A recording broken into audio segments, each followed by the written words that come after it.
దేవుని యొక్క రూపం ఏమిటి అని ఆలోచిస్తే చాలామందికి తెలీదు. ప్రత్యేకముగా ఆయనకంటూ వేరొక రూపం అనేది ఏమీ లేదు. ఆయన స్వరూపములోనే మనలను తయారు చేశాడు అన్నాడు ఆయన. దేవునికి స్తోత్రం. అంటే ఇప్పుడు మనం నమ్మాలి ఏంటనంటే దేవుని రూపం అనేది నాలా ఉంటుంది అని నమ్మాలి అంతే. దేవుని రూపం నన్ను నేను అద్దంలో చూసుకునేటప్పుడు ఎలా ఉంటుందో అలా ఉంటుంది అని అర్థం. దేవుని లక్షణాలు నాలో ఏమైనా మంచి లక్షణాలు ఉంటే అలాంటి లక్షణాలు అక్కడ దొరుకుతున్నాయి అని అర్థం. దేవుడు అనేటువంటిది ఆ పదం వినగలము కానీ ఆ పదములో రూపాన్ని చూడలేం. గుర్తుపెట్టుకోవాలి. దేవునికి స్తోత్రం. దేవుడు అనే పదాన్ని వినగలము కానీ ఆ పదములో రూపాన్ని చూడలేం. ఎందుకు చూడలేము? రూపాన్ని దేవుడు ఇవ్వలేదు గనక. తన రూపాన్ని మనకి చూపించాలని ఆలోచన కలిగిన వాడు కాదు గనుక. బైబిల్ చెప్తుంది దేవుడు ఆత్మస్వరూపి. చెప్పండి, దేవుడు ఎవరు? ఆత్మస్వరూపి. ఆత్మను చూడగలిగే టెక్నాలజీ మన దగ్గర లేదు. ఆత్మను చూడగలిగేటంత సామర్థ్యం మన దగ్గర లేదు. మన హృదయములో ఆత్మయే ఉన్నది. ఆత్మయే మనల్ని నడిపిస్తూ ఉన్నాడు. ఈ ఆత్మను చూసిన వారు ఎవరు ఉన్నారు? మీకు మీరుగానే ఆలోచించండి. నీలో ఉన్న ఆత్మను కానీ నాలో ఉన్న ఆత్మను కానీ నేను కానీ మీరు కానీ చూసినట్టు ఎక్కడైనా ఉందా? దేవుడు కూడా అంతే. దేవునికి స్తోత్రం. దేవుడు కూడా ఆత్మస్వరూపి. ఎలాగా? యెహోవా అను పేరు పెట్టబడిన వాడు ఏనాడు తన రూపాన్ని ఎవరికి చూపించలేదు. బైబిల్ మొత్తం చదువుకోండి ఇంటికి లేక. యెహోవా నా పేరు అని చెప్పన్నాడు అంతే. ఉన్నవాడను అనువాడనని చెప్పు అన్నాడు ఆయన. అంతే తప్ప తన రూపాన్ని ఎవరికి చూపించలేదు. రెండోది, ఆ దేవుడే ఆత్మయైన దేవుడు, శబ్దమైన దేవుడు, మరలా యేసు అనేటువంటి ఆయనలాగా భూమి మీదకు వచ్చారు. వచ్చి కూడా తర్వాత మరలా ఆయన రూపానికి ప్రాముఖ్యత ఇవ్వలేదు. తన రూపాన్ని చింతాక్రాంతుడిగా మార్చేసుకున్నాడు ఆయన. తన రూపాన్ని శుభ్రంగా చూపించాలనుకోలేదు. తన రూపాన్ని దేవుడు అనేటువంటి పదానికి తగినట్లుగా, ఇది ఏదో గొప్పది అన్నట్లుగా, ఇదేదో చాలా ఉన్నతమైనటువంటి రూపము అన్నట్టుగా ఆయన దానిని అలా కాపాడుకోలేదు. అసలు పోల్చడానికి వీలు లేనట్టుగా తన శరీరాన్ని మార్చేసుకున్నాడు సిలువలో. పోల్చలేం. దానికి కూడా ప్రాముఖ్యత ఇవ్వలేదు. ఎందుకో తెలుసా? అక్కడ కూడా ఆయన పుట్టినది ఆత్మ వలననే. దేవునికి స్తోత్రం. హల్లెలూయా. ఆదిలో యెహోవా ఆత్మయ్య ఉన్నాడు. యేసుక్రీస్తుగా వచ్చినప్పుడు కూడా పరిశుద్ధాత్ముని వలన గర్భమును దాల్చినటువంటి మరియ గారి ద్వారా ఈ లోకానికి వచ్చాడు ఆయన. దేవునికి స్తోత్రం. ఎగైన్ ఆత్మ.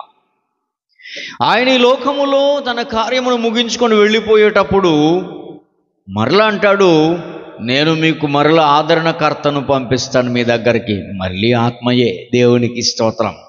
అందుకనే బైబిల్ ఏమందో తెలుసా? మీరు నేను ఆరాధిస్తున్న దేవుడు నిన్న నేడు నిరంతరము ఏకరీతిగా ఉన్నవాడు, రూపమును మార్చుకున్నవాడు కాదాయన. దేవునికి స్తోత్రం. హల్లెలూయా. ఏకరీతిగా ఉన్నవాడు. రూపం మార్చుకుంటే చాలా ప్రమాదం. గెస్ చేయలేం. ఎయిడ్స్ వ్యాధి తెలుసు కదా? ఎయిడ్స్ వ్యాధి తెలుసా? ఎయిడ్స్ వ్యాధికి మందు బేగ సెట్ అవ్వదు. ఎందుకు అనుకుంటున్నారు? ఆ వైరస్ లోపల ఉండేటువంటి అది రూపం మార్చుకుంటూ వెళ్ళిపోతుంటుంది. ఒక రూపములో ఉన్నప్పుడు ఒక మాత్ర వేద్దామని అనుకుంటే మరలా తన రూపం మార్చుకుంటుంది. ఈ మాత్ర అక్కడ పనిచేయదు. అందువల్ల దానిని జీవితాంతం భరించాల్సి వస్తుంది. దేవుడు మహాజ్ఞానవంతుడు. తన రూపం మార్చుకోలేదు. మార్చుకుంటే చెదిరిపోతారు విశ్వాసులు. దేవునికి స్తోత్రం. రూపం మార్చుకుంటే కన్ఫ్యూజ్ వస్తుంది.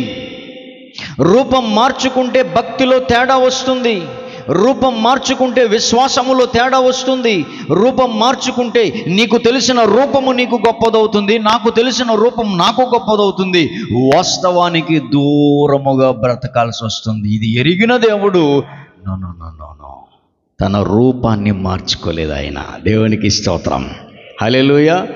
ఏమి నిన్న నేడు నిరంతరము ఒకేలా ఉన్నానంటున్నాడు. నేను ఆత్మయ్య ఉన్నవాడను. దేవునికి స్తోత్రం, హల్లెలూయా.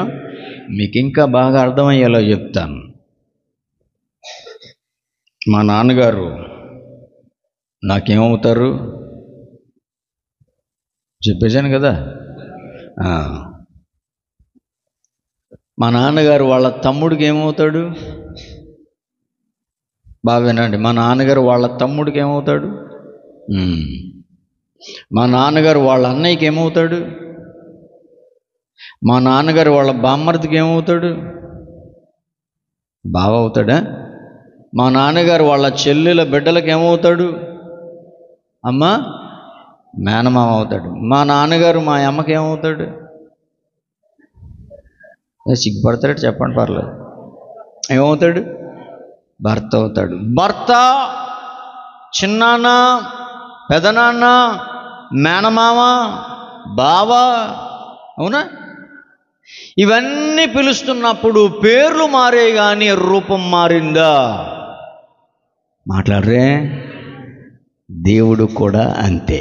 దేవునికి స్తోత్రం, హల్లెలూయా. నువ్వు ఆశ్చర్యకరుడు అంటావు, యెహోవా అంటావో, యేసు అంటావో, పరిశుద్ధాత్మ అంటావో, ఆలోచనకర్త అంటావో, నిత్యుడగు తండ్రి అంటావో, సమాధానకర్త అంటావో, ఏమంటే పిలు. పేరు మార్చే అవకాశాన్ని నీకు ఇచ్చాడు అతనిలో గుణమును బట్టి, నువ్వు తెలుసుకున్న దానిని బట్టి. కానీ రూపం మార్చే అధికారం నీకెవడిచ్చాడు? మార్చేస్తుంటారు వీళ్ళు రూపాన్ని. మా నాన్న రూపాన్ని నేనెక్కడ మార్చగలను? కన్ఫ్యూజ్తో బతుకుతుంది ప్రపంచం.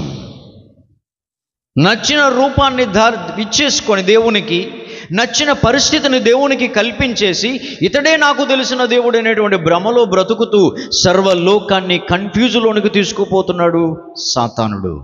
వాస్తవం తెలుసుకోవాలి, దేవుడు తన రూపాన్ని మార్చుకోలేదు.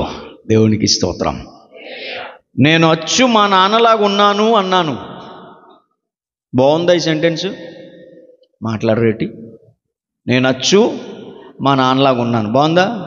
ఇప్పుడు రెండో చూడండి, నాలాగే మా నాన్న ఉన్నాడు. బాగుందా? బాగుందా? ఏటంటారు తేడా? అయ్యా నేను అచ్చు మా నాన్నలాగే ఉన్నాను అన్నాను, బాగుందంటున్నారు ఈ మాట. నాలాగే ఉన్నాడు మా నాన్న అంటున్నాను నేను, ఇది బాగోలేదంటున్నారేంటి? రెండు ఒకలా లేవా? ఏం మాట్లాడరేటండి? రెండు ఒకలా లేవండి? కొంచెం ఆలోచిస్తే మనకు అర్థమవుతుంది. మా నాన్నలాగా నేను ఉన్నాను అంటే బాగుంటుంది, ఎందుకనంటే నాకన్నా అతడే ముందున్నాడు కనుక. నాలాగే మా నాన్న ఉన్నాడంటే కుదరదు.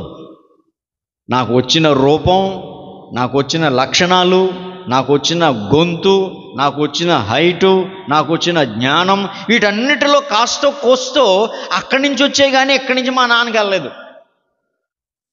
నా నుంచి వెళ్తాయా మా నాన్నకి? మాట్లాడేటండి వెళ్ళవు. నాన్నగారి దగ్గర నుంచే నాకు వస్తాయి. ఇప్పుడు నేను నాన్న మార్చలేను, నాన్న నన్ను మార్చగలడు. దేవుడికి స్తోత్రం, హల్లెలూయా. నన్ను ఏ రూపములోనికైనా మార్చుకోగలడు అతడు, కానీ నాన్నను మార్చే అవకాశం మాత్రం నాన్న నాకివ్వలేదు. అర్థమవుతుంది అనుకుంటున్నాను నేను. ఒకవేళ రూపం మార్చేసి అమ్మ నాన్నలాగా ఉన్నాడేటి అన్నాను అనుకోండి, పక్కన ఎవరిలో తీసుకెళ్ళి ఊరుకుంటుందా మా అమ్మ? ఊరుకుంటుందా? ఆ దారంట పోతామని తీసుకొచ్చి అమ్మ నాన్నే కదా నాన్న అన్నాను అనుకోండి, మా అమ్మ నన్ను పేక మీద కాలేజ్ తూకి చంపేస్తుంది. మరి నా పరువు తీసేస్తావు, మతిలేదేడరా నీకు, బుద్ధి ఉందా లేదా? ఆ చుట్టుపక్కల వాళ్ళు కూడా కన్ఫ్యూజ్, ఇదేంటి ఇలా అబ్బాయి వాళ్ళ నాన్న అంటున్నాడు, ఏంటి దారంట పోయిపోండి వాళ్ళ నాన్న ఇలా కదా అని. ఇదే జరుగుతుంది ప్రపంచంలో ఇప్పుడు. సత్యమునకు దూరంగా బ్రతుకుతూ తికమక పెడుతుంది ప్రపంచాన్ని సాతానుడు. జబ్బలు చరుచుకుంటున్నాడు. ఏమనో తెలుసా, నేను మంచి పనే చేస్తానని. అమాయకులు ఉన్నంతకాలం వాడు అలాగే చేస్తాడు. కన్ఫ్యూజ్ అవ్వడానికి ఇష్టపడిన వాళ్ళు ఉన్నంతకాలం వాడు అలాగే చేస్తాడు. ఇది నష్టమును ఎరగాలి, తెలుసుకోవాలనేటువంటి మనసు లేనంత కాలము ప్రతి నష్టాన్ని కూడా లాభముగానే చూపెడతాడు సమాజానికి. ఏ పేరుతో పిలిచినా ఆ దేవుడే అంటాడు, ఏ రూపముతో కొలిచినా ఆ దేవుడు అంటాడు. పేరు మార్చుకో, అధికారం ఇచ్చాడు దేవుడు. రూపం మార్చి అధికారం ఇవ్వలేదు నీకు. మా నాన్న ఇవ్వలేదు, మా అమ్మ ఊరుకోవట్లేదు కదా. దారిన పోయి ఆమెని తీసుకెళ్ళి, నాన్న అమ్మే కదా, అమ్మ ఆవిడ పోలికలే నాకు వచ్చినట్టున్నాయి కదా నాన్న, అమ్మే కదా అన్నాను అనుకోండి, ఊరుకుంటాడా? ఓరే నీకు దండ పెడతాను, నోరు మీరు అయ్యే మాటలు ఎవరైనా చూస్తే నిన్ను నన్ను కలిపిదంతారు, నోరు మీ అంటాడు మా నాన్న. అండా మార్చొచ్చా? అమ్మ రూపాన్ని మార్చొచ్చా? నాన్న రూపాన్ని మార్చొచ్చా? వాళ్ళ పేర్లు మారతాయి. ఎందుకో తెలుసా? నాన్న డాక్టర్ పని చేస్తే డాక్టర్ అవుతాడు, డ్రైవింగ్ చేస్తే డ్రైవర్ అవుతాడు. అమ్మ వంట చేస్తే కుక్ అవుతుంది. ఏమండి అవుతుంది, అవుదా? అంట్లు అవుతుంటే అమ్మ అదే టైంలో పని మనిషి అవుతుంది. అదే టైంలో బిడ్డకి పాలిస్తే తల్లి అవుతుంది. చేస్తున్న పనిని బట్టి నువ్వు పేరు మార్చవచ్చును, కానీ రూపమును మార్చే అధికారము మనుషులకు దేవుడు ఇవ్వనే లేదు. ఇప్పుడు చెప్పు, నువ్వెవరవయ్యా దేవుడు రూపం మార్చడానికి? అందరూ అనుకుంటారు క్రైస్తవులు అజ్ఞానులండి, వాళ్ళకి ఏం తెలీదు, యేసుబాబు అంటా కూర్చుంటారు అనుకుంటారు. ఇప్పుడు చెప్పు, మీకన్నా మేమే తెలివైన వాళ్ళం. దేవునికి స్తోత్రం, హల్లెలూయా. మేము తెలివైన వానితో సహవాసము చేస్తూ ఉన్నాము. పామరులమైన మమ్మల్ని పండితులనుగా చేయడం కోసం వచ్చిన మహామేధావి ఆయన. దేవునికి స్తోత్రం. అతడు సత్యమునే చెబుతున్నాడు, రూపము మారలేదు అని. ఇప్పుడు మేము తెలుసుకున్నాం కనుక మా దేవుడికి రూపము మార్పు లేదు. మేము ఆరాధిస్తున్నటువంటి ఆయనకు రూపములో చేంజ్ అనేది లేనే లేదు. ఇది సత్యం, ఇది మారని సంగతి. కాబట్టి నువ్వు మార్చుకుంటూ వెళ్ళిపోతున్నటువంటి వాడవైతే, మారని స్థితిలో ఉన్నటువంటి మేము నీ ముందర ఎన్నో రెట్లు తెలివైన వాళ్ళము. దేవునికి స్తోత్రం. బయట కనబడి నేను మేధావినని జబ్బలు చరుచుకుంటున్న వాడితో చెప్పండి, నా దేవుడు మారనివాడు, నేను జ్ఞానినని చెప్పండి. దేవునికి స్తోత్రం. మా నాన్న మారనివాడు, నేను జ్ఞానినని చెప్పండి. లోకం అలసిపోతూ ఉంది, లోకము యాతన పడుతూ ఉంది, లోకము సత్యమునకు దూరముగా బ్రతుకుతుంది. సత్యం అంటే ఏంటో తెలుసా? నేనే సత్యమును అన్నాడు వచనములు ఆయన. దేవునికి స్తోత్రం.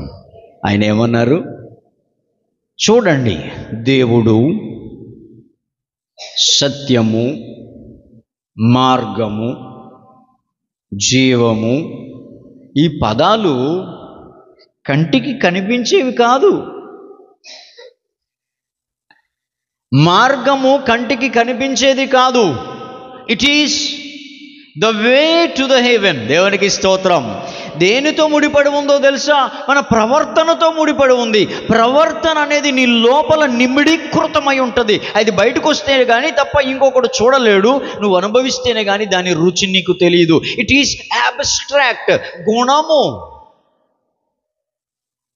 మార్గము అనేది గుణము, సత్యము అనేది గుణము, జీవము అనేది గుణము, దేవుడు అనేది కూడా గుణమే. దేవుడిని అనుభవించాలే తప్ప దేవుడిని చూపించాలనుకోవడం అజ్ఞానం. దేవుడు అనేటువంటిది క్యారెక్టర్. దేవుడిని నేను ఫీల్ అవ్వాలి, దేవుడు ఉన్నాడనే భావన నాలో ఉండాలి తప్ప ఆ దేవుడిని నేను బయటకు తీసి చూపించడం అసంభవం. ఎందుకంటే దట్ ఈస్ క్యారెక్టర్. నీలో మంచితనం ఉంది కదా, మంచిని ఎలా చూపెడతావు? వస్తుందా? బయటకు వస్తుందా? అసూయ ఉంది కదా, ఎలా చూపిస్తావు? కక్ష ఉంది కదా, ఎలా చూపిస్తావు? క్రోధం ఉంది కదా, ఎలా చూపిస్తావు? ప్రేమ ఉంది కదా, ఎలా చూపిస్తావు? అంతెందుకండి, తలనొప్పి ఉంది, ఏదోసారి చూపించు, పట్టుకొచ్చి అందక కాసేపు ప్రార్థన అయిపోయి మళ్ళీ తగిలించేసుకుందాం. ఇలా ఉంటే రోజు పిల్లలు బడి మానేస్తారు. బడికి వెళ్ళాలనుకున్నప్పుడల్లా తగిలించిన తలనొప్పి తెచ్చి లోపలించుకుంటారు. అంతే కదా, ఎరా బడికి తలనొప్పి అంటాడు, బడి అయిపోగానే మళ్ళీ తీసి తగిలించేస్తాడు కూరని. అదే ఇప్పుడు ఆడుకుంటున్నావు, తలనొప్పి అక్కడ తగిలించాను అందకని అంటాడు. సాధ్యమేనా? క్రైస్తవులారా, మీరు పండితుని చేతిలో ఉన్నటువంటి పండితులు. దేవునికి స్తోత్రం, హల్లెలూయా. మనము పామరులము కాదు. అందుకనే నేను పండితుడిని చెప్పుకుంటున్న వాడిని సిగ్గుపరచాలనుకుంటున్నాడు దేవుడు. నిన్ను నన్ను పండితుడిని చేస్తున్నాడు. ఈరోజు ఈ తెలుసుకున్న సంగతి మర్చిపోకు. జీవితంలో నీ పిల్లలకు చెప్పు, అరే నాన్న రూపం ఎక్కడ కూడా మారలేదు, అది అనుభవిస్తేనే కానీ తెలియదని చెప్పు. దేవునికి స్తోత్రం. సత్యం అంటే ఏమిటో తెలుసా? అది ఏదో కొట్లో కేజీ లెక్కన దొరికేది కాదు. అది ఇట్ ఈజ్ ఆల్సో ఫీలింగ్. నిజము అది ఒక భావన, నిజము అది సృష్టికి ప్రారంభము, నిజము అది ఆధారము, నిజము మారనిది, నిజము ఏకరీతిగా ఉండేది. అది దేవుడైతే అది ఏ నిజము. దేవునికి స్తోత్రం. అందుకని ఆయన నిజం చెప్తున్నాడు, నేను నిన్న నేడు ఏకరీతిగా ఉన్నవాడను. నా గుణములో మార్పు లేదు, నా రూపములో మార్పు లేదు, నా ఆలోచనలో మార్పు లేదు, ప్రజల పట్ల ఉన్న ప్రేమలో లోపము లేదు, స్థిరముగా ఉన్నది అన్నాడు ఆయన. దేవునికి స్తోత్రం, హల్లెలూయా. దేవుని యొక్క విధానం అది. బయటికి వెళ్ళాక నేను కన్ఫ్యూజ్ చేస్తారు. ఒక మెట్టు పైన ఉన్నామని చెప్పండి, మా దేవుని లక్షణాలు ఏంటో మాకు తెలుసు. అది కాదు ఇది, ఇది కాదు అది అని నువ్వు తంటాలు పడుతున్నావు, కానీ మాకు అటువంటి బీపీ షుగర్లు లేవు. దేవునికి స్తోత్రం, హల్లెలూయా. మాకు అటువంటి బీపీ షుగర్స్ లేవు, మేము బీపీ తెచ్చుకోం. ఎందుకని? మా దేవుణ్ణి మేము ఆల్రెడీ అనుభవిస్తున్నాం. సత్యము మాకు తెలుసు, అది మారనిదని మాకు తెలుసు. సత్యం అనగా ఓ దేవుడై ఉన్నాడని తెలుసు. అతడు ఏమై ఉన్నాడంటే, అతడు చెబుతున్నాడు, తన రూపాన్ని ఇవ్వకుండా చెప్తున్నాడు. ఏమనంటే, నేను ఉన్నవాడను అనువాడను. బైబిల్ గ్రంథంలో ఒక వచనం చూస్తాను, చూడండి. నిర్గమకాండం 3:41. నిర్గమ 3:41 చూడండి అమ్మ ఒకసారి.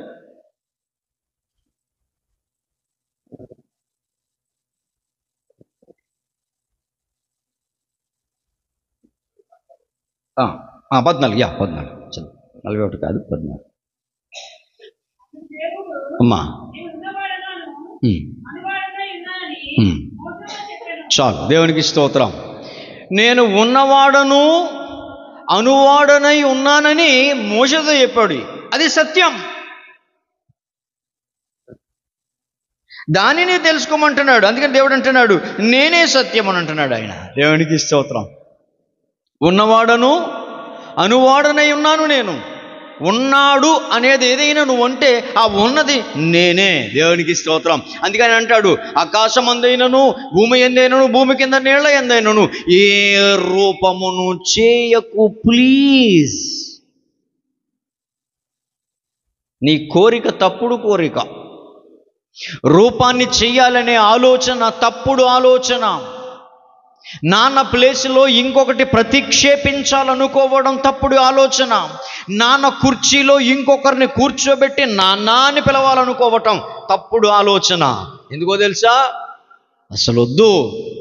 నేను అటువంటి ప్రణాళిక కలిగిన వాణ్ణి కాదు. దేవునికి స్తోత్రం. అటువంటి ప్లాన్ నాకు లేదు. అటువంటి కుర్చీ చేయమని నేను ఎప్పుడు నిన్ను అడగలేదు. కొడుక, నువ్వు నన్ను ఫాలో అయితే చాలన్నానే కానీ నన్ను నిన్ను ఫాలో అయ్యేలాగా చేసుకోవద్దన్నాడు ఆయన. దేవునికి స్తోత్రం, హల్లెలూయా. ఇప్పుడు దేవుడే మనల్ని ఫాలో అయ్యేలా చేసేసుకున్నాం. మనమే సృష్టించేసుకుంటున్నాం, మనమే పేరు పెట్టేస్తూ ఉన్నాం, మనమే నిష్ట నియమాలు పెట్టేస్తున్నాం, మనమే పూజా విధానాన్ని పెట్టేస్తున్నాం, ఆరాధన విధానాన్ని పెట్టేస్తున్నాం. ఇలాగ ఆరాధిస్తే యేసయ్య లొంగుతాడు, ఇలా ఆరాధిస్తే యెహోవా వచ్చేస్తాడు. నానా తంటాలు పడిపోతూ మనమే కన్ఫ్యూజ్లోనికి తీసుకుపోతున్నాం. ఈ ఛాన్స్ మనకి ఇవ్వలేదు ఆయన.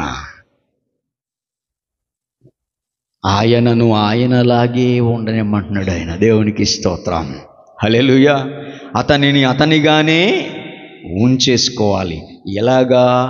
ఆయన ఏమైతే తన గుణాన్ని తెలియచేశాడో ఇది దేవుని గుణముగా భావించాలే తప్ప ఇందులో ఇంకొక దానిని తీసుకుని వెళ్ళడానికి అవకాశం లేనే లేదు, ఇవ్వలేదు ఆయన. అందుకనే బైబిల్లో నుంచి ఏమి తీసినా ఏమి కలిపినా అది తప్పు అవుతుంది కానీ స్థిరపరచబడదు. దేవునికి స్తోత్రం. హల్లెలూయా. దీన్ని మార్చలేం కూడా. సత్యమును మార్చేవాడు ఎవడు? ఒకవేళ నువ్వు మార్చేస్తే చివరికి వెళ్ళే కొలది అది ఏం తేలుతుందో తెలుసా? అబద్ధముగానే తేలుతుంది. రోజు బడికి వెళ్తున్నాను అంటాడు ఇంటి దగ్గర అబ్బాయి, సంచి తగిలించుకుంటాడు, క్యారేజ్ పట్టుకుంటాడు, రోజు బడికి వెళ్తున్నాను అంటాడు. సాయంత్రం కరెక్ట్గా అందరితో పాటు ఇంటికి వచ్చేస్తూ ఉంటాడు. ఏరా బడికి వెళ్తున్నావు? వెళ్తున్నాను. సత్యమే సత్యమే, రోజు బడికి వెళ్తున్నాను, రోజు బడికి వెళ్తున్నాడు. కానీ చివరిలో అటెండెన్స్ ఇచ్చినప్పుడు చెప్తారు మీ అబ్బాయి చాలా రోజులు బడికి రాలేదని. సత్యం ముందర అసత్యము నిలువ జాలదు. దేవునికి స్తోత్రం. అప్పుడు ఏమవుతుందో తెలుసా? ఓహో మా అబ్బాయి వెళ్తున్నట్టు కనపడ్డాడే కానీ అక్కడికి వెళ్ళిన తర్వాత కాలేజీకి వెళ్ళడం లేదు అన్నది నీకు సంవత్సరం తర్వాత తెలుస్తుంది. సత్యం ముందర అసత్యము ఎప్పటికైనా ఓడిపోవలసిందే. దేవునికి స్తోత్రం. హల్లెలూయా.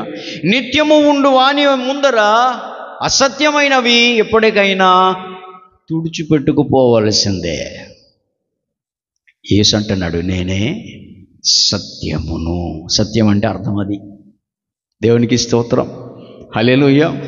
మారు మనస్సు పొందినవాడు దీనిని గ్రహిస్తాడు, చెవి గలవాడు వినుగాక అన్నాడు ఆయన. దేవునికి స్తోత్రం. చెవి అంటే అర్థం ఇది కాదు. మరలా కొంతమందికి బైబిల్ చదువుతారండి, అర్థం కాదు. ప్రతి 7వ క్లాస్ ఫెయిల్ అయినోడు 10వ క్లాస్ ఫెయిల్ అయినోడు కూడా బైబిల్ గురించి వ్యాఖ్యానం చేసేసి పోడే. వీళ్ళకి ఏం అర్థం అవ్వదు. చెవి గలవాడు వినుగాక అంటే ఇదేటి దేవుడు చెవుళ్ళు అంటున్నాడు, చెవులు లేవా? చెవులు లేనట్టు చెప్తాడు ఇటీ అనుకుంటారు. గ్రంథం చదివేటప్పుడు నేను లిటరేచర్ చదువుకున్నాను కాబట్టి సీక్రెట్ చెప్తున్నాను మీకు. గ్రంథాన్ని చదివేటప్పుడు నేచర్ ఆఫ్ లిటరేచర్ అనేది ఒకటి తెలియాలి. నేచర్ ఆఫ్ లిటరేచర్ అంటే అర్థం ఏంటండి? సాహిత్యం యొక్క స్వభావం మనకు తెలియాలి. సాహిత్యం యొక్క స్వభావం మనకు తెలిస్తే ఎందుకు అక్కడ ఆ మాట దేవుడు రాయించాడో నీకు అర్థమవుతుంది. బైబిల్లో కనిపిస్తూ ఉంటాయి, వినండి. ఇదిగో మీ పిల్లల మాంసమును మీతో తినిపిస్తాను, మీ పిల్లలను బండకేసి కొడతాను, జాగ్రత్తగా ఉండకపోతే అంటాడు ఆయన. ఇదేం దేవుడు అండి, పిల్లల మాంసాన్ని తినిపిస్తాను అంటున్నారు ఈ మధ్యకాలంలో. సాహిత్యం అంటే ఏంటో తెలియని వాళ్ళు, లిటరేచర్ స్వభావము తెలియని వాళ్ళు. పిల్లల మాంసమును తినిపిస్తాను అంటే అతడు క్రమశిక్షణ కలిగిన వాడు అని అర్థం. దేవునికి స్తోత్రం. అతడు ఏమై ఉన్నాడు? క్రమశిక్షణ కలిగిన వాడు. అమ్మ అంటది, నువ్వు గనక బడికి మానేసావా సాయంత్రం నీకు కొరకస్ అంటించేస్తానంటది. అంటించేస్తుందా? అసలు అర్థం ఏంటి అక్కడ? కొరకస్ అంటించేస్తానంటే అర్థం ఏంటి? పొయ్యిలో పడిచేస్తుంది నా పట్టుకెళ్ళి. ఎందుకది? అంటించేయడానికే. ఏంటి భావం అక్కడ? సహజముగా జరుగుతున్నది ఏంటి? తల్లి బుర్రలో పోయినండో కొరకాసులు ఉన్నాయి, సాయంత్రానికి ఏదో రకంగా పిల్లోడికి అంటించేయాలి. అదా కాన్సెప్ట్? ఏంటి అక్కడ భావం ఏంటి? ఇదిగో నువ్వు స్కూల్కి వెళ్ళడం లేదు గనక కొరకసు నీకు అంటిస్తానంటే అర్థం ఏంటి? నువ్వు స్కూల్ మానడానికి వీలు లేదని భయముతో భద్రపరుస్తుంది ఆమె. కాల్చేయడం కాదు అది. దేవునికి స్తోత్రం. ఇది ఒరిజినల్గా ఉన్న అర్థం. అంతేగాని ఆ తల్లి దయ్యమని కాదు, మూర్ఖురాలని కాదు. కానీ నీకేట్రా బాబు ఎలాగ అర్థం అవుతుంది? ఎంత చదువుకున్నావు? ఒకసారి బళ్ళోకి రా. దేవునికి స్తోత్రం. వీళ్ళకి ఎలా ఉంటుంది అని అంటే ఇద్దరు బైబిల్ వేసుకొని చదివేస్తారు. ముందుంది ముసళ్ళ పండగ అని ఎక్కడో కనపడుతుంది అనుకుందాం, ఎగ్జాంపుల్.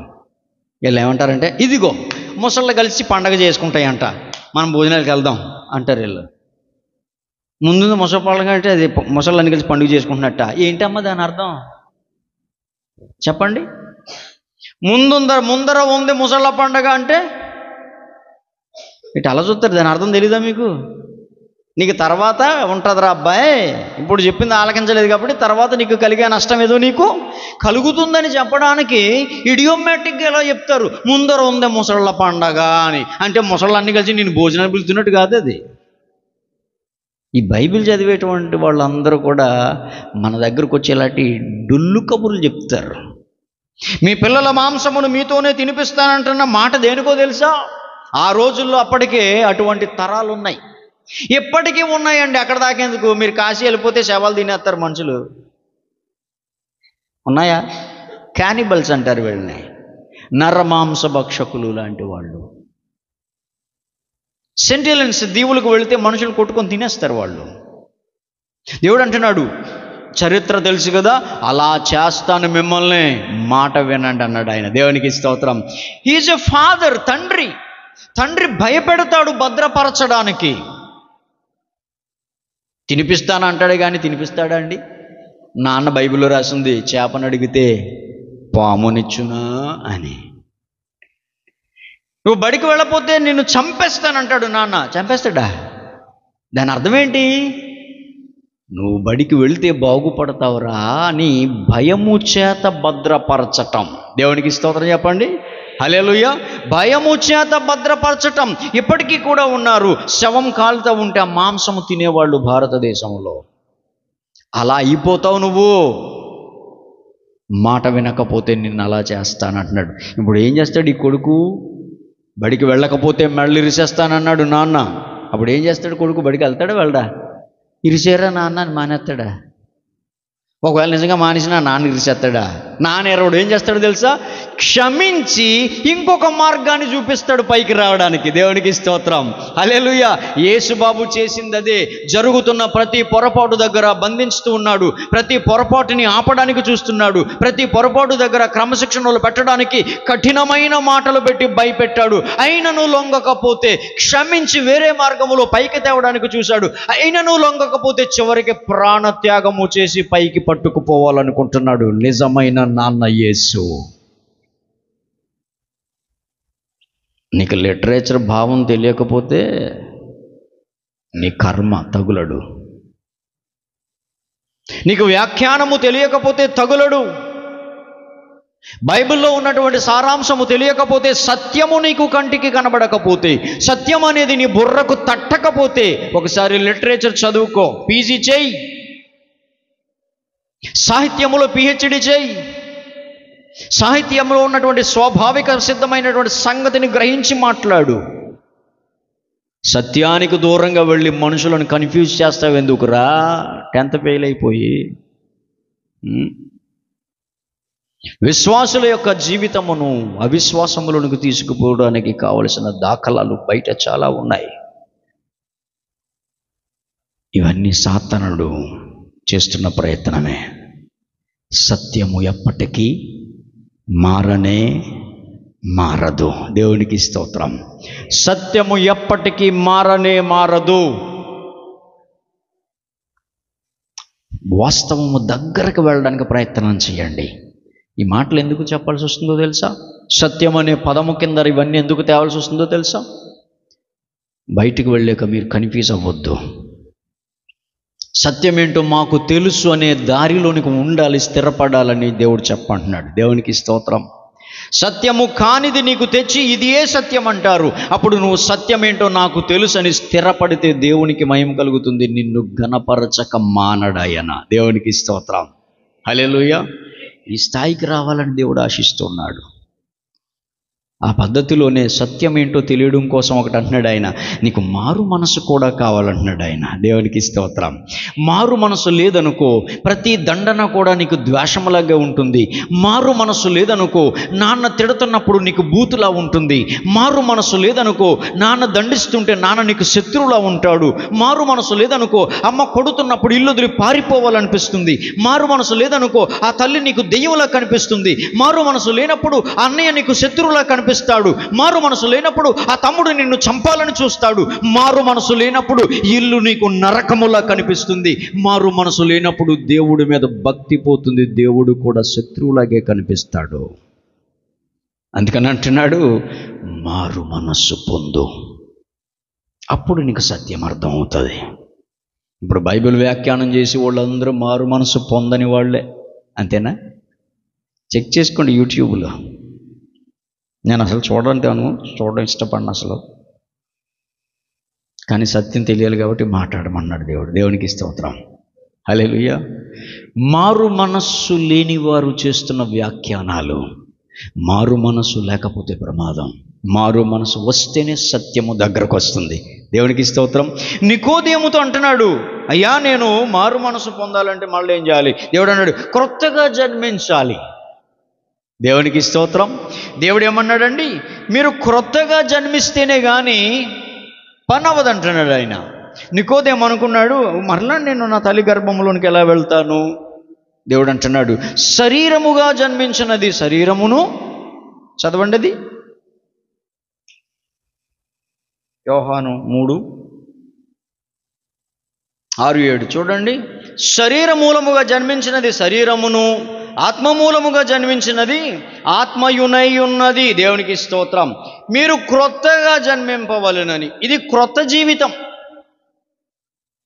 Newly started. శరీరముగాను ఆత్మ మూలముగాను. బైబిల్ ఒక మాట ఉంటుంది, నీటి మూలముగాను ఆత్మ మూలముగాను రక్షణ అని ఉందా? నీటి మూలముగా బాప్తిస్మము, ఆత్మ మూలముగాను, రెండు రకాలలో దేవుడు రక్షణను పరిచయం చేస్తున్నాడు. నీటి మూలముగా అంటే అర్థం ఏంటో తెలుసా? నా శరీరములో ఉన్న దానిని విడిచిపెట్టి కొత్తగా నా శరీరానికి ఇంకొకటి అలవాటు చేస్తున్నాను. ఎలా వస్తుంది అది? మారు మనసు ఉంటేనే ఆ పని వస్తుంది. నీ క్రియలు పరలోకములోనికి వస్తాయి. ఏ క్రియలు? నీ శరీరముతో చేసిన ప్రతిక్రియ నీతో పాటు పరలోకానికి వస్తాయి. అందువల్ల ఏం చేయాలో తెలుసా? దానిని నువ్వు మారు మనసులోనికి తీసుకురావాలి. దేవునికి స్తోత్రం. శరీరముగాను నువ్వు జన్మించాలి, ఆత్మ మూలముగాను జన్మించాలి. అయితే ఈ రెండిటిలోనికి ప్రారంభం అనేది ఆత్మ మూలముగానే జన్మించటం. దీనిని కొత్తగా జన్మించటం అంటున్నాడు ఆయన. దేవునికి స్తోత్రం, హల్లెలూయా. నేను బాప్తిస్మం తీసేసుకుని ఆత్మ మూలంగా రక్షించబడ్డానండి అని చెడ్డ పనులు చేస్తే అది మారు మనసు పొందినట్టు కాదు. అలాగని శరీరపరముగా నేను మంచి పనులే చేస్తున్నాను కదా, నాలో ఏ తప్పిదము లేదు కదా అని ఇస్తున్న రక్షణను నిర్లక్ష్యము చేసిన ఎడల అప్పుడు నువ్వు పరలోక రాజ్యము సంభవించదు. అలా అనుకుంటే చాలామంది మంచోళ్ళు బయట ఉన్నారు. మన మంచి మనల్ని నీతిమంతులుగా ఎంచదు. వాక్యం విని ఉంటారు. మన క్రియలు మనల్ని నీతిమంతులుగా ఎంచవు. మన నిష్ట నియమాలు మనల్ని నీతిమంతులుగా ఎంచవు. ఎందుకో తెలుసా? నీతిమంతులుగా ఎంచేవాడు నీతిమంతులుగా ఎంచాలి. దేవునికి స్తోత్రం.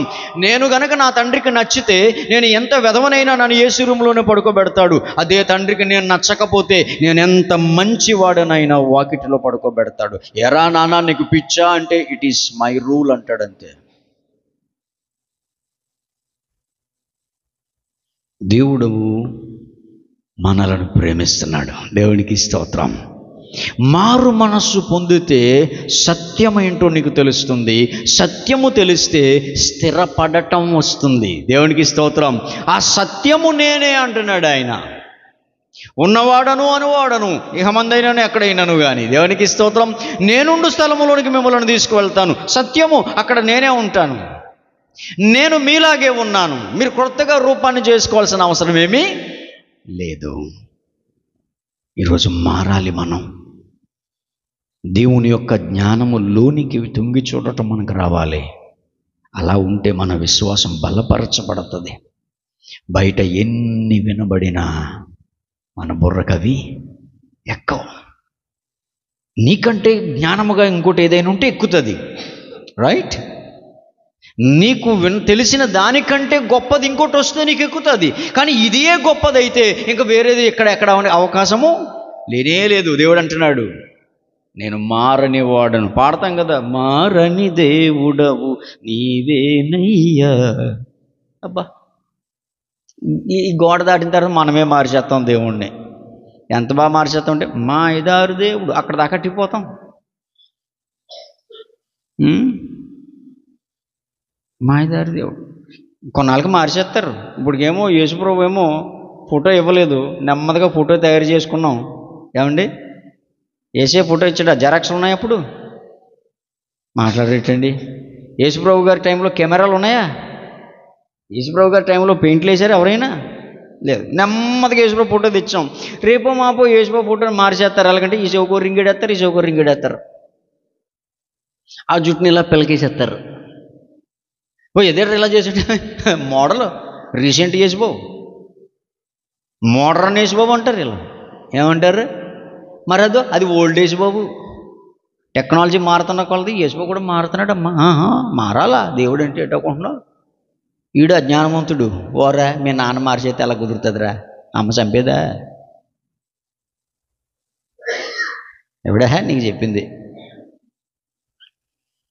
దేవునికి స్తోత్రం. హల్లెలూయా. చదువుకోవాలి, సత్యము దగ్గరికి వెళ్ళాలి, ముందర మారు మనసు కలగాలి. దేవునికి స్తోత్రం. హల్లెలూయా. మారు మనసు రెండు కోణాలలో జరగాలి, ఆత్మీయముగాను శరీరముగాను. ఆత్మలో మారు మనసు స్థిరపడితేనే శరీరములో మార్పు అనేది వస్తుంది. శరీరములో మార్పు వచ్చినంత మాత్రాన ఆత్మలో స్థిరత్వం ఉండాలని రూల్ ఏమీ లేదు. ద సీడ్ ఎక్కడ ప్రారంభమవుతుందో తెలుసా? ఆత్మలోనే. ఎందుకో తెలుసా? ఆత్మ మాత్రమే రక్షించబడుతుంది, శరీరం రక్షించబడదు. శరీరం ఎక్కడ పోవాలి చెప్తారు కదా? ఏట్లోకి. శరీరం ఎక్కడ పోవాలండి? ఏట్లోకే. ఖచ్చితంగా ఏట్లో పోవాల్సిందే. మా ఊరైతే ఏరే, మరి ఇక్కడ ఏటో నాకు తెలియదు కానీ మా దెబ్బ ఏట్లో ఉంది. అక్కడ ఇలా చచ్చిపోయామో అలా పట్టుకెళ్ళి పడిచేస్తారు అంతే. వండేరు 3 రోజులన్నా వండేరు, భోజనం పెట్టరు. ఇప్పుడు నన్ను ఎంత ఇష్టపడతారో చచ్చిపోయిన తర్వాత ఆ ఇష్టం ఎక్కడ పోద్దో అర్థం అవ్వదు. ఇప్పుడు నేనున్నా మా బాబోయ్ అమ్మో అనిపిస్తుంది, చచ్చిపోయిన తర్వాత అచ్చి బాబోయ్ అనిపిస్తుంది. శరీరము దేవుడు భద్రపరచాలని రిఫ్రిజిరేటర్ లాంటివి ఏమి తయారు చేయలేదు ఆయన. శరీరానికి లేవు, ఆత్మకు మాత్రమే ఉందని వాసము. దేవునికి స్తోత్రం చెప్పండి. హల్లెలూయా. మనమును ఆత్మయై ఉన్నాము గనక ఇది సత్యము. నాలో ఉన్నవాడు ఆత్మయే ఉన్నాడు. ఆ ఆత్మే కనుక లేకపోతే, ఆ ఆత్మే కనుక మారు మనసు పొందకపోతే ఈ శరీరము వలన ఉపయోగం ఏమీ లేనే లేదు. దేవునికి స్తోత్రం. హల్లెలూయా. ఆత్మ చాలా ప్రాముఖ్యమైనది, అది దేవుడే ఇచ్చాడు దానిని. నీకో సంగతి తెలుసా? ఆ పక్కన ఉంది జీవము అనే పదం. మార్గమును, సత్యమును, జీవమును. ముగించేస్తానమ్మా. జీవము అంటే అర్థం ఏంటి తెలుసా? ఇంగ్లీష్లో చెప్పండి. జీవం అని ఏమంటారు? చదువుకున్న పిల్లలు చెప్తారు. అదే పొందులే అంటారా? పోన్లే. జీవితము ఏమన్నారు ఇంగ్లీష్లో?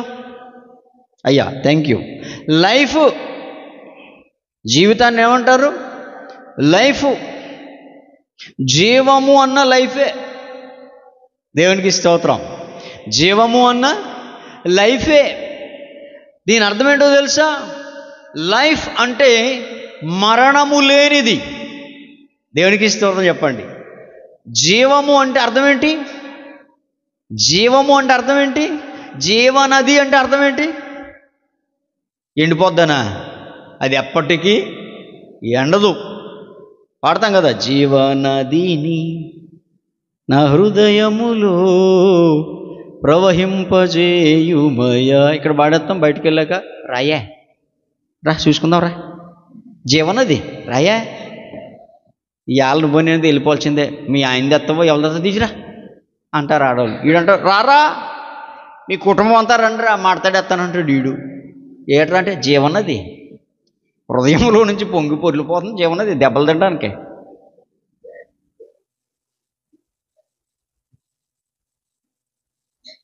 జీవము అంటే మరణము లేనిది. దేవునికి స్తోత్రం. There is no end. అందుకనే మన జీవము పరలోకములో నుంచి ప్రారంభించబడింది. దేవుని దగ్గర కోట్ల సంవత్సరాల క్రితం అక్కడ ఉంది. ఒక సమయం వచ్చినప్పుడు ఫలానా ఊరిలో ఫలానా తల్లి గర్భము గుండా ఆ ప్లేసులో నీ అవసరము వలన నిన్ను అక్కడికి పంపిస్తూ ఉన్నాడు. దేవునికి స్తోత్రం. ప్లాన్ కలిగిన దేవుడు ప్లాన్లో నిన్ను ఉంచాడు. ఎందుకు తెలుసా? పర్పస్ ఉంది కనుక.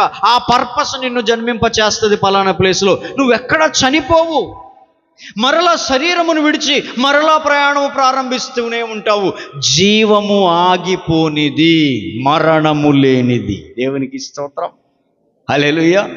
అందుకనే మనకి ఏం పేరు పెట్టారు అనుకుంటున్నారు? జీవితము అన్నారు. జీవితం అనేది మరణము లేనిది. మనం ఏం చావం.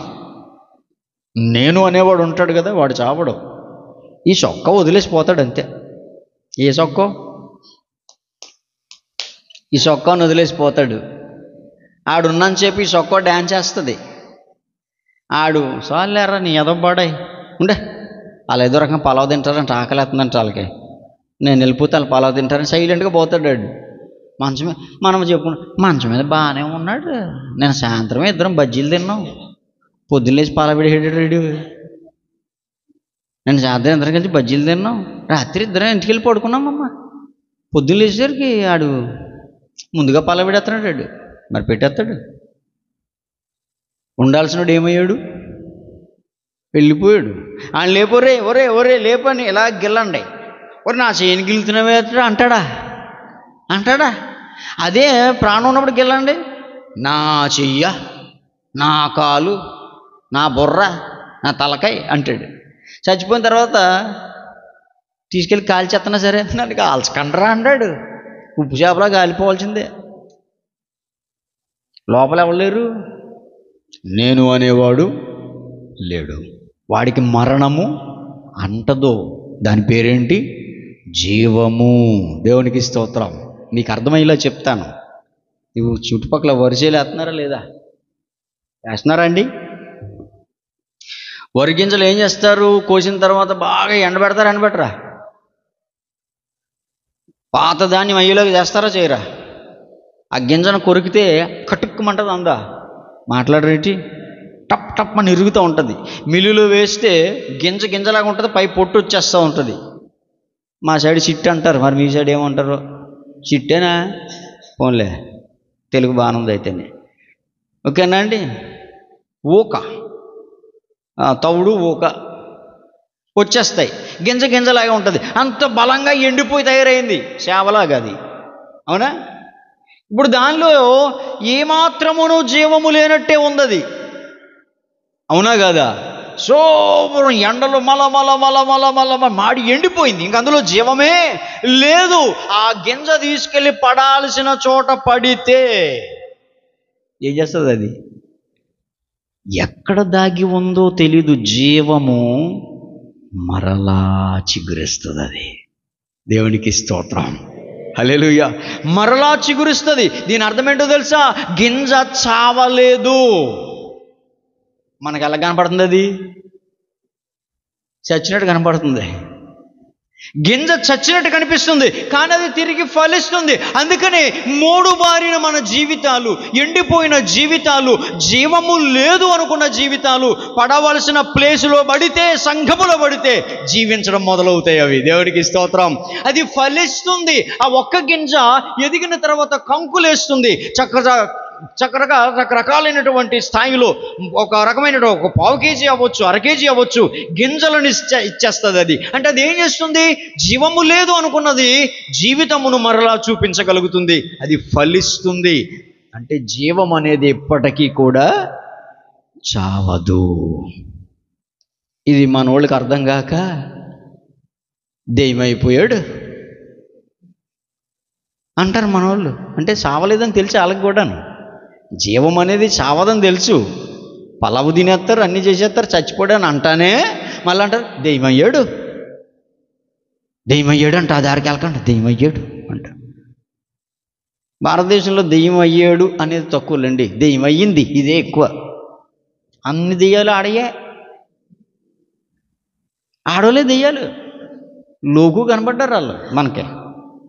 సినిమాలో చూసిన వాళ్ళే దెయ్యాలు, కథల్లోనే వాళ్ళే దెయ్యాలు. ఆ పేర్లు కూడా అలాగుంటాయి. శంకిని, డాకిని, కావిని, అవన్నీ ఆడోళ్ళ పేర్లే. న్యూట్రల్ జెండర్ లాగా అలా చేశారు. మొగుడు దెయ్యం అవడంట. వీడు పెద్ద పుణ్యాత్ముడు.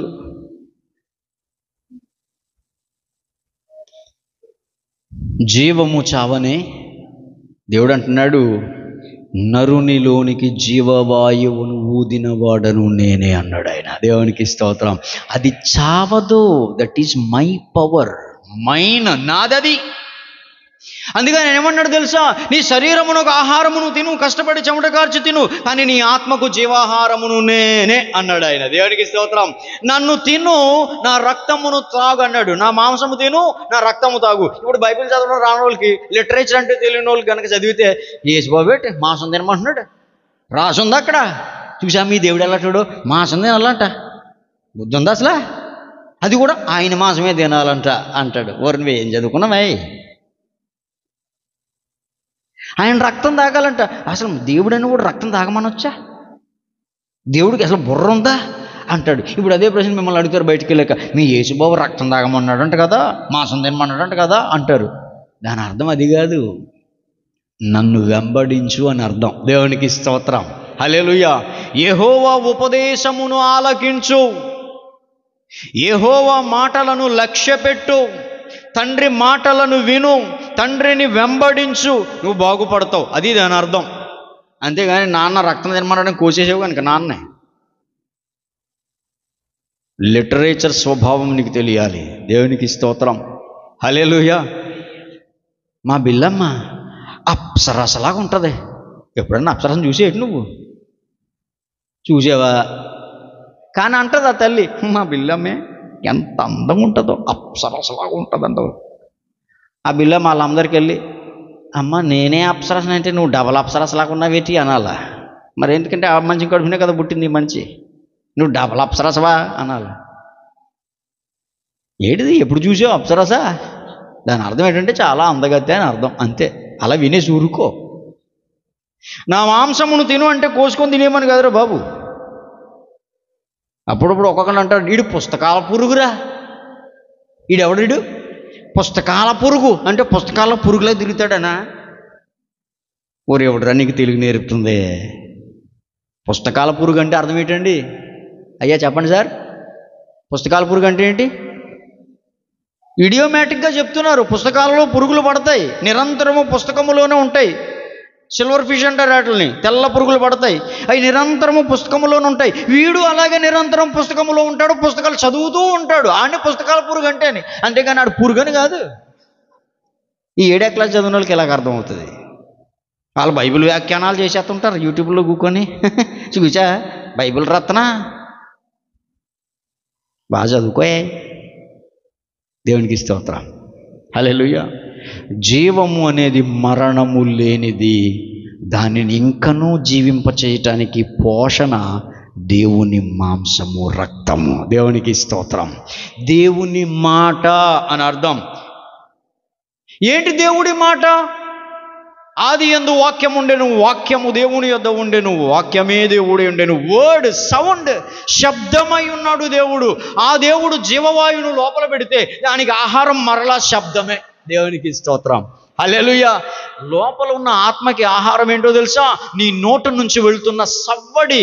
బూస్ట్ కానీ పెట్టేవి కనుక చచ్చిపోతారు.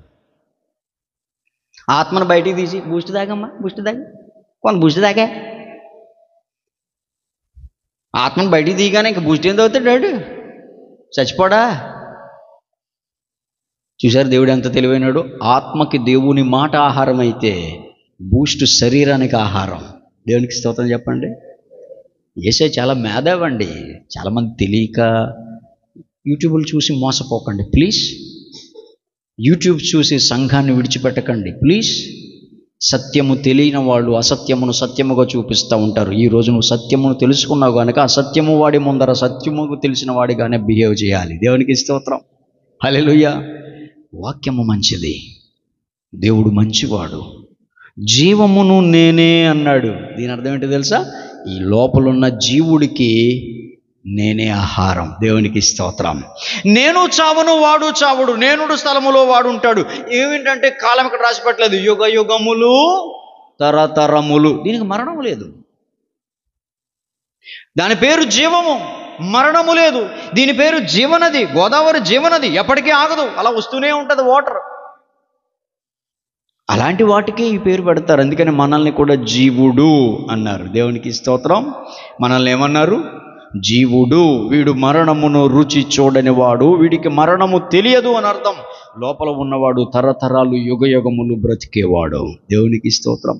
దేవుడు అంటున్నాడు, నేనే సత్యమును, నేనే జీవమును అనగా సత్యమునగా నేను మారని వాడను, నిరంతరము ఒకేలా ఉండేవాడను. అది సత్యమైతే జీవమును నేనే అనగా అర్థమేంటో తెలుసా? మారు మనస్సు పొందిన ప్రతి ఆత్మకి జీవాహారమును నేనే. దేవునికి స్తోత్రం. హల్లెలూయా. ఈరోజు మారు మనస్సు పొందాలి సంఘబిడ్డలారా. ఎందుకు ఈ మాట చెప్పాల్సి వస్తుందనంటే, బయటికి వెళ్ళాక మీ మనసు విరిగిపోయే పరిస్థితులు ఎదురవుతాయి, మనసును విరిచేసేటువంటి సౌండ్స్ వినిపిస్తాయి. కానీ జ్ఞానముతో అంటి కట్టబడి ఉంటేనే మనం మరలా తిరిగి ఫలిస్తాం. దేవునికి స్తోత్రం. ఆ గింజలో ఉన్న జీవము పడవలసిన చోట పడాలి తప్ప ఇంకొక చోట పడితే అది ఫలించదు. దేవునికి స్తోత్రం. ఆ గింజను తీసుకెళ్ళి ఇసుక నేలలో వేయండి, మొలవచ్చును కానీ ఫలితమును ఇవ్వదు. అదే గింజను తీసుకుని వెళ్ళి నల్లరేగడి మట్టి దగ్గర ఎరువును కలిపిన ప్లేసులో వేసేయండి, ఒక పెంట మీద పాడేయండి, అది ఫలిస్తుంది. అదే గింజను తీసుకుని వెళ్ళి ముళ్ళ పొదలో పాడేయండి, అది ఎదుగుతుంది కానీ ఫలించదు. అదే గింజను తీసుకెళ్ళి రాతి నేల మీద పాడేయండి, చిగురుస్తుంది కానీ అది ఫలించదు. కానీ పడవలసిన చోటలోనే దానికి విలువ వస్తుంది, ఫలిస్తుంది. ఆ పడవలసిన ప్లేస్ సంఘము మాత్రమే. దేవునికి స్తోత్రం.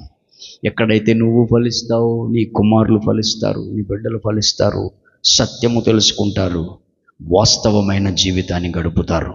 దయచేసి వాక్యమును అర్థం చేసుకోండి, బయటి వారి మాటలు వినొద్దు. దేవునికి లోబడతారని ఆశిస్తున్నాను. ఒకవేళ ఇలాంటివి ఏమైనా ఇంకనూ డౌట్స్ ఉంటే మరొకసారి మాట్లాడుకుందాం. దేవుడు మీకు అమితమైన సత్యమును గూర్చిన జ్ఞానమును పుష్కలంగా దయచేయను గాక. మారు మనసు కలిగి కట్టడితో నిలబడదాం. దేవుడికి స్తోత్రం. ఇప్పుడు చెప్పండి, మన దేవుడు మారేవాడా మారనివాడా? మార్చే అవకాశం మనకి ఇచ్చాడా లేదా? ఇవ్వలేదు. కానీ మనల్ని మార్చుకోమంటున్నాడు ఆయన. దేవునికి స్తోత్రం. హల్లెలూయా. ఇప్పుడు చెప్పండి, మనము జ్ఞానవంతులమా అన్యులు జ్ఞానవంతులా? మనమే జ్ఞానవంతులం. పామరులమైన మనమే పండితులము. దేవునికి స్తోత్రం. ఎందుకో తెలుసా? తెలుసుకున్నాము సత్యము. నా దేవుడు మారనివాడు, దేవుడు ఒక్కడై ఉన్నవాడు. దేవునికి స్తోత్రం. పేరుతో ఎలాగంటే పిలుచుకో, రూపం మాత్రం మార్చకు, అజ్ఞాని అయిపోతావు. దేవుడు వాక్యాన్ని దీవించును గాక. ప్రార్థన చేద్దాం.